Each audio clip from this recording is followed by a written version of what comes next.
Broadcasting from the business capital of the world, this is the Podcast Business News Network. Welcome back. You probably have heard this before, that stress kills. It does. And even before you get to that point, it actually impacts your body in so many negative ways. We don't realize what it's doing to us. We're going to talk about that today, and specifically what stress is doing to your brain, how it's changing your body. And it all starts with hypnotherapy, which for me was a game changer in my journey. And that can help you minimize stress and so many other things too. Help you realize certain things too that can take away stress. And she's somebody that helps people all the time as a certified hypnotherapist. Melissa Darrington joins us once again on the program. How you doing today? Hi, I'm good, Steve. Really good. Thanks so much for having me once again. It's great to see you in the new year. How have you been? Yeah, doing great. Doing great. Off to a wonderful start. Have the goals, things that have to get taken care of. Whether I want to or not, they're going to get taken care of. Absolutely. And minimizing stress. My gosh. I'll just, I'm transparent. It was a little over a year ago. I almost went to the hospital because I was having digestion issues. And call it 7 days, 7 years before that, give or take, I had an ulcer. So I was like, "Ugh, the ulcer's back. Things aren't going away." It was all stress. I Yeah. used herbal remedies, got rid of it in like 3 days. My stomach was better, and then minimized the stress. And that was the final wake up call for me. Stop. It's got to stop. Life happens, you got things going on. What is going on inside of us when we're dealing with stress? Yeah, we've talked about some of those ways, and you just did in relation to your body and the ulcer. I'm even, doing some measures right now to help de-stress. All right. And these are ways that are really important. Breathing, one of the greatest ways that you can do that. But what's important to understand is, are you under constant stress? And what's even more important is to understand how this is affecting your brain. That's what we're going to talk about today. So let me ask you, do you ever find yourself sleeping restlessly, feeling irritable or moody throughout your day, forgetting little things? How many of us have that, what do you call it, senior moments or whatever you want to call it? Brain fog and brain fog. Absolutely. And how many of us go through that throughout the day, or feeling overwhelmed and isolated even? So these are different feelings that you can be feeling when you are in that stress state. And it's okay. I mean, we all go through this, and you're likely just feeling stressed out, but it's important for you to recognize that. So stress isn't always a bad thing, right? So it can be that extra boost of energy or focus, like engaging in a competitive, exercise or competition, a sport, or even public speaking. So we're using that energy in a directed and focused way. But when it's continuous and ongoing, like most of us face day in and day out, it actually begins to change your brain. Something Hmm. people may not realize. All right, that's reasonably scary. Yeah, absolutely. Because chronic stress, such as being overwhelmed, being overworked, perhaps you're working more than one job, perhaps you're working extra hours at your job, or just in general, your job is stressful. That, along with having arguments at home with people that you love and care about. So you can't just leave that. It follows you and stays with you throughout the day to some degree. And so this constant stress is actually working against us when it's constant, when we're not using it in a directed and a focused way. So believe it or not, it can not only affect your brain size, but also the structure and how it functions down to the genes. Now, that's Wow. going to be something, the DNA, we're actually going to talk about that today and how important that is, especially from the way that a mother interacts with her child when it's young, when it's a baby, when it's a newborn. So stress begins in the brain with something called the hypothalamus pituitary adrenal axis. or the HPA axis is what it's normally shortened to. So this is basically a series of interactions between endocrine glands, not only in the brain, but on the kidneys, and controls your reaction to stress. So as soon as you have that happening in your brain and you detect stress, it's going straight to your adrenal glands, and then it's sending that adrenaline out through your body. And under a continued state, it turns into cortisol. Okay. And is this where health issues develop, like disease, long term? Absolutely. Because you're causing your heart to beat faster, which is not normal.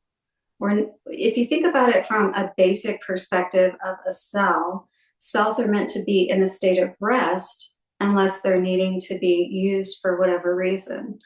But we're not meant to be in a constant state of stress, or we're depleting ourselves. We're literally draining our resources, if you will, our body, and inhibiting the ability for important connections to be made and for the processes to carry out normally. Well, you bring up a great point talking about the cells, because I only heard, like, in the last year or so, that all of the stuff that we're talking about, things that we deal with, go down to the cellular level. It's in every part of your body. It's not just, well, I'm stressed out, I have a stomach issue. Ooh, okay, let me take some meds and we'll be better. It's going deeper than that, right? Absolutely. And we're talking about, again, all of that is starting in the brain and how you're thinking, and the quality of those thoughts and that signal that it's sending out electrically through the body, through the nervous system, and to all of the organs. Make more sense? Yeah, it's I knew it was bad. I didn't realize it was that bad, and what's going on when your body is making certain chemicals. And um how do you, I don't want to say manage stress, but use it to your advantage? Mhm. Absolutely. So, as soon as the brain detects a stressful situation, so cue that whole situation we talked about, being in the forest, walking in the forest, seeing a bear, and of course you're going to get stressed. So your HPA axis, right, instantly is activated. So this is releasing that hormone that's called cortisol, which of course we know can cause the weight gain and also causes plaque to build in the arteries, if you weren't aware of that. So Hmm. that's where aneurysms, strokes, and different things like that can come in. And so it's priming the body for that instant action. Okay. So the way that want to help manage that, I want to go into more about how that actually affects different areas of the brain. But there are two ways that I am going to talk about just a little later, that are actually the best ways to manage this. So those are Sure. the ways I'm going to want to focus on for sure. So the high levels of cortisol over long periods of time actually wreak havoc on your brain. For example, one, chronic stress increases the activity level and neural connections in the amygdala. And so this is the area of the brain that's focused on fear. It's your fear center, if you will. As the levels of cortisol rise, electric signals in the hippocampus. Now, this is the part of the brain that's associated with memory, learning, and stress control. So, as that deteriorates, it inhibits the activity of the HPA axis to kick in. Okay. So, when you're constantly in fear, you're not really being alerted to when you're having an episode where you really need to focus and put that energy to good use, if that makes sense. And it can affect your memories, again, your ability to learn new things and to remember. So when this weakens, it affects your ability to control stress, basically. Wow. My first thought is I have the visual of somebody running from a bear. And could you imagine doing that? You know, uh, Call it 12 hours a day. You're continually, I'm running. I got to, bears bag me. I'm running, running. No, you can't. But that's essentially, right. When we're stressed out, we're kind of doing that. Our bears are overworking and, being at odds with people that we care about. things that are unresolved that need to be taken care of then as a result. And we just feel like things are piling up on us. So yes, it feels like constantly every day that there's that bear that we're running from in the woods. And it's an imagined fear, you know what I mean? Or it's not as big as we make it out to be. But over time and constantly feeding that bear, if you will. Yeah. Like it's isn't it the same, even though it's not a bear, the release of chemicals, the state that you're in Yeah. mentally, maybe even physically, it's essentially the same. Well, you could see how when the hormones are thrown off and things of that nature, how women have problems and things, Mm. and anybody from mental to gynecological, it doesn't matter. Everybody's going to be different as far as how that sets up within them and what their thoughts and things like that are. You know what I mean? So what I really wanted to say also is that too much stress and cortisol production can result in a loss of synaptic connections between neurons and the shrinking of your prefrontal cortex. And that's the part of the brain that regulates behaviors like concentration, decision making, judgment, and social interactions. So we become very much impaired in all of those areas. Being able to make good decisions about perhaps the type of people that we should be around, activities we should be engaging in, and things of that nature. So this leads to fewer brain cells being made in the hippocampus. Okay, so that's being able to learn memories and all of that, which could make it harder for you to learn and remember things. So this is setting the stage for more serious mental problems like depression, and eventually Alzheimer's. Wow. I don't think any of us realize. No, I didn't either. Yeah. Not that it could be that serious. And what So, it's doing to us. exactly. Again, stress, it's a good thing when we're able to detect where it's important to put that energy, but also to know how to de-stress. More importantly, whenever we get in these situations, especially when it's something we can't handle immediately. We need to be able to have that outlet to be able to discharge all of that energy we have building up and moving around inside of us. You know what I mean? So this could filter right down to the brain DNA, believe it or not. An interesting experiment, which I really wanted to just point out real quick, and then we'll get to those two ways that are the best ways, okay, to de-stress and help get you back re-regulated again. So an interesting experiment on rats showed that the amount of nurturing a mother rat provides for her newborn plays a part in determining how the baby responds to stress. Get this, later in life. Wow. Let's look at that again.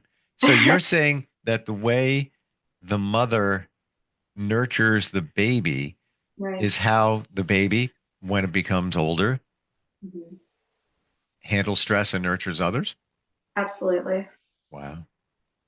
And we even talked about before in our last talk that the theta state can be reached in utero in the third trimester. The baby is already learning how safe or unsafe the outside world is, and it's already setting up that either sympathetic or parasympathetic disposition within their nervous system. Okay. Amazing. So conversely, those with more nurturing with less nurturing moms turned out less sensitive. Excuse me, I read that wrong. So again, the more nurturing the moms were, the less sensitive to stress because the brains develop more cortisol receptors, which stick to cortisol and dampen the stress response. How Now, interesting is that? just want to look at this for a moment. If somebody's very stressed out, I'm always stressed out. I don't know what it is. I'm always stressed out. Yeah. Doesn't necessarily mean your mom wasn't nurturing. It's just the way you responded to it because everybody's different, right? Like, I don't want to throw any moms under the bus. It is what it is. I mean, we don't understand what moms go through. And I know I've been a mom and I know the stresses that I've gone through. And I don't know how that may have impacted them, say, for instance, if I wasn't as stressed out. So we can only surmise that obviously with the data and the, literature that we have, that it only makes sense that a less stressful environment from an epigenetic standpoint, which is what Sure. we're talking about, is going to set that disposition within the child to be either again more so nervous or less, be able to handle stress or not. Wow. Crazy revelations, I think, for all of us here. Yeah. Yeah. Stress was bad. Yeah. No, it was that bad. Um, Yeah. So, should I was going to say, should we talk about, because we have about 7 or so minutes left, oh my how gosh, yeah, hypnotherapy supports this? absolutely. Hypnotherapy is wonderful because it actually gets down to the level of the subconscious emotions, that are connected to those thoughts. We're able to access both the conscious and the subconscious within that theta state realm. This really helps us to be able to help you to calm down. And two of those methods, by the way, of being able to reduce your stress or exercise and meditation or deep breathing. A quick way that you can do that, you can get away to a bathroom or wherever. This will really help you to just de-stress in the moment. Close your eyes, just take a quick breath in to 3 to 4 seconds, hold it for a second, and then blow it out for a longer period of time for about 8 seconds, say. This way, it will help to kind of, as you bring that breath in and then you pause, it gives that ability to recenter, and then you blow out for the longer period of time to really help with that coming into that space, if you will. So this is one of the ways that I can tell you that you can use in any moment. Get away to a bathroom. I don't care what you got to do. Sit in your car. But hypnosis helps us to be able to get to the root of what's really going on so that you can make peace with it and you can have a different way of thinking and feeling about it. That is where the great change happens within these situations. And what I love about what I'm able to do is we can take you in and out of several different aspects of your problem in one session. That's why I'm able to have the breakthroughs in one session. And I'm Wow. really happy I've been able to do that for my clients. Wow. All right. So what if we roll hypothetical here? Somebody comes to you. I don't know what it is, Melissa. I'm always stressed out. I got so much going on. I know there's something, I know there's an underlying reason there, but I don't know what it is. But can you help me? From that point forward, you you hypnotize them. And what about an example of what happens from that point? Yeah, absolutely. So when we come into the session, honestly, it's not like a traditional hypnosis session. I don't have a script. What I'm aiming to do is to speak with you. And as we speak, as we have a conversation, and I ask questions in such a way, along with using hypnotic aspects of helping you to relax, we tap into what's really going on. And that's what we work with. Because when we're just talking in this state of mind, it's more from the conscious perspective. As I'm able to sit with you, we can really get to what's really going on. That's where the big change happens. When you say you get to the core of what's really going on, can you give an example? And it could be somebody you've worked with. It's completely confidential. Nobody knows who we're talking about. Or just, go hypothetical. But what are some of the things that might have gotten revealed during a session? Yeah, I remember one client that came in and she had a, a very strong, a very profound, I guess you could say, experience with stopping smoking. And it was very interesting how the smoking aspect, because she had been smoking for probably 40 years or more.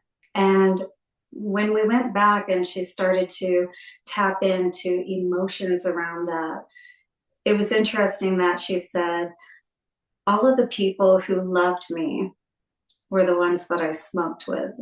They were the ones who initially approached me about it, if you will. And I felt like those people loved me, really cared about me. So it was very interesting to see how seeming unrelatable emotions around, childhood experiences that she had had of not feeling loved were tied to why she was smoking. Wow. And that she didn't realize that until there was a session. Exactly. You have those aha moments and you start to really understand what brought you to that place and why you were doing what you were doing. Wow. Now, for the rest of us, that seems like kind of a, how did she not realize that? And there's never any judgment because there's so many things that we're dealing with every single day, and we don't even know that we're doing it. But I guess it became a habit that she was smoking with the people that was, I guess, closest to her. Mhm. And then you can also see how that became more of a distraction. And then she never actually delved into the emotional aspect or the subconscious aspect as to what was really going on, what the real problem was. And that was not feeling loved or cared for or supported. You know what I mean? Was this session and your work with her to help her stop smoking, or she had already stopped when she came to you? No, she had not stopped. And in fact, she left her pack of cigarettes with me when she left. Wow. Yeah, Wow. And that did I hear you right? Was that one session? one session. I've often heard that it can be done in one session, and it's mind blowing to me. A 40 years of smoking could end in an hour and change. When you're in the right place and you have the right perspective, anything's possible. And also, you have to be open to change. So I know my sister, I recommended hypnotherapy. She did some sessions. This is before we met, and I know the hypnotherapist was good. Didn't have any question, no doubt. I know that based on my sister's personality, and she said, yeah, it didn't work. It didn't work. I don't know. I don't know. It was a waste of time. Yeah. I know she wasn't open to it. I just know. You know? It makes all the difference no matter who you're going to. It doesn't have to be hypnosis. It can be a counselor, a therapist, someone even who and have come to understand has the best history in the world for helping people. But if Yeah. you're not in the right place, then it's not going to work. I guess it's the same thing when somebody's going through a medical treatment, something very serious, and you look at the two different scenarios. This one over here is upbeat, positive, would take care of themselves, has a good outlook on the outcome, and then you have this person over here that just it's not going to work. Well, it usually doesn't work well for that person because it's all here, Whatever you believe is true for you. and that would be our next podcast, manifestation. But so interesting about the stress thing. Knew it was bad, didn't know it was that bad, and especially the mom nurturing connection. How fascinating. Melissa, how does somebody contact you if they're, and this, by the way, I've done it virtually anywhere you can do hypnotherapy. And I have to put this disclaimer in.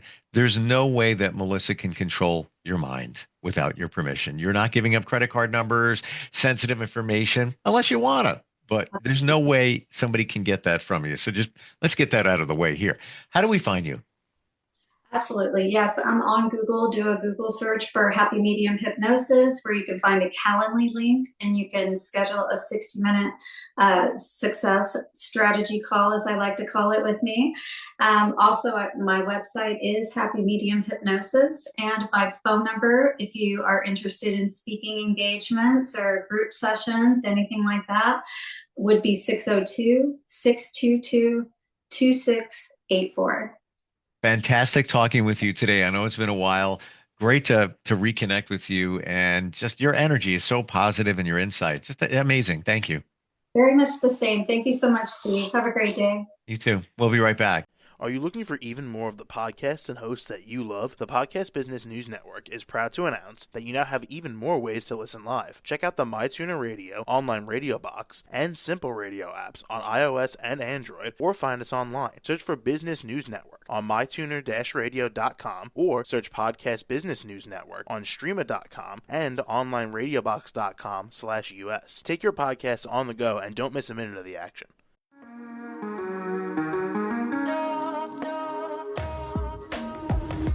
Broadcasting from the business capital of the world, this is the Podcast Business News Network. For nearly 2,000 severely injured veterans, everyday life has become filled with barriers. Day-to-day simple tasks can become pretty daunting. I have to carry my chair up 2 flights of steps or have somebody do it for me. What scares me the most is just the falling. When I'm struggling with my house, I think, to have that one great barrier just knocked down, it's crucial. Home for Our Troops is a wonderful nonprofit that builds a Mortgage-free, fully adaptive, handicap-accessible house. And there's no catch. It'll be our very first home that we've ever owned. This is a game changer. This is where your life begins again. We need you to join us in completing this important mission. Please visit hfotusa.org and help build homes and rebuild lives. Because of you, everything's going to be okay.